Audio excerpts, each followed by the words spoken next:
It is Wednesday the 2nd of March 2011.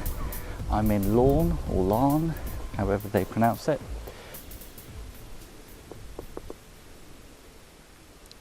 This is the boathouse where Dylan and Caitlin Thomas lived with their children Aaron, Llewellyn and Cullum from 1949 to 1953, and it's now a heritage centre. Milkwood is supposed to be based on a wood up the hill there apparently. Looking out over the rivers and estuary, it's a beautiful spring morning, and today I'm heading past Pendine, and you've got sort of Pendine Sands, which is a bombing range, a big bombing range, and they've already started blasting things. You could hear that maybe in the distance. Apparently where I stayed last night, a house on the hill, they say when they're dropping the big bombs from the jets, they make the windows rattle. Anyway, today I'm heading up towards Tenby, and I'll stop overnight probably at Saundersfoot, and then into Tenby tomorrow, where Philippa's going to join me for her birthday, and we're going to have a couple of sort of rest days before we return back to London on the Sunday, so I can earn a bit more money to fund the next part of the walk. This is the east end of Pendine Sands, which stretches a few miles, and off to the left is a firing range, and I've been hearing explosions going on all morning, and now I am back on to a coast path which is called the Wales Coast Path, and the start of some quite steep walking again.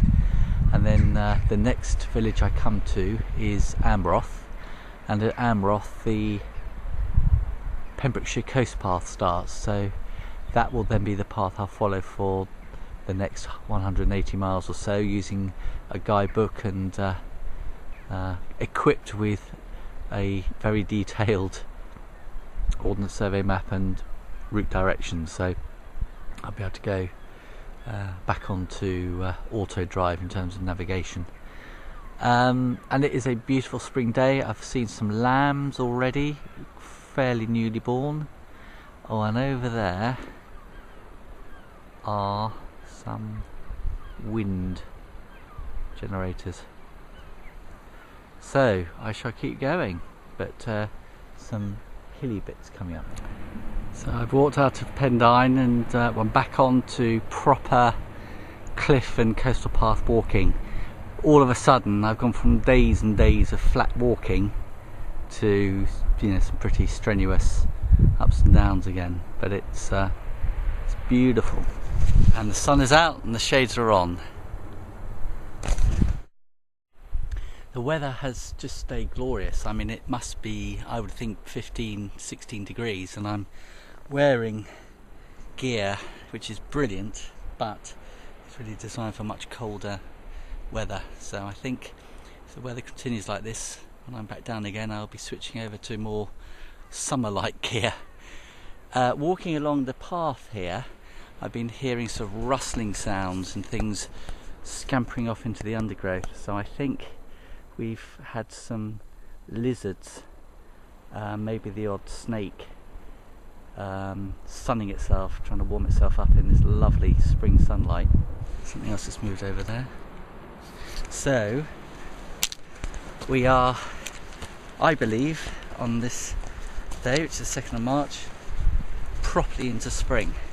Spring is sprung, the grass is riz, and I wonder where the birdies is. But they are around, and they have been calling away to each other. A bit of flirting going on.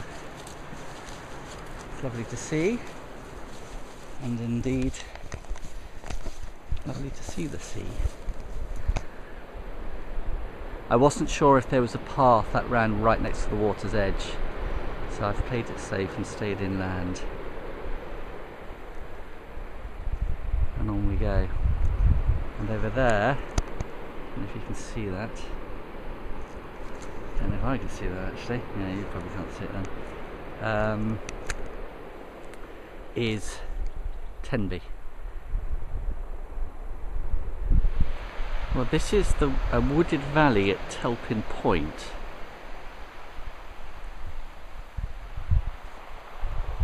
And it's got this path which runs either along there and then back up the other side. I don't know if you can see there's two lines running roughly in parallel, and then they go, sorry, you're into the sun now, but again it just goes straight up over the top, and there's a path which just goes straight up. So I'm going to head down and have a go at the straight up path, but it's kind of like welcome back to the real world. This is really steep paths again. We're almost at the start of the Pembrokeshire coastal path. That is 180 miles, and apparently it's the equivalent of going from sea level up to the summit of Everest and back down in 180 miles. And on the southwest coast path, you did that twice. I think it was twice. It was It was over 90,000 feet of ascent and descent. I bet that was over 630 miles. So you can see it's going to be pretty concentrated. But this valley is just catching the evening sunlight. It's weird. It's just carved, very steep sides, and the trees are all completely bare. Right. Stand by for a bit of puffing and panting, but I won't be filming that.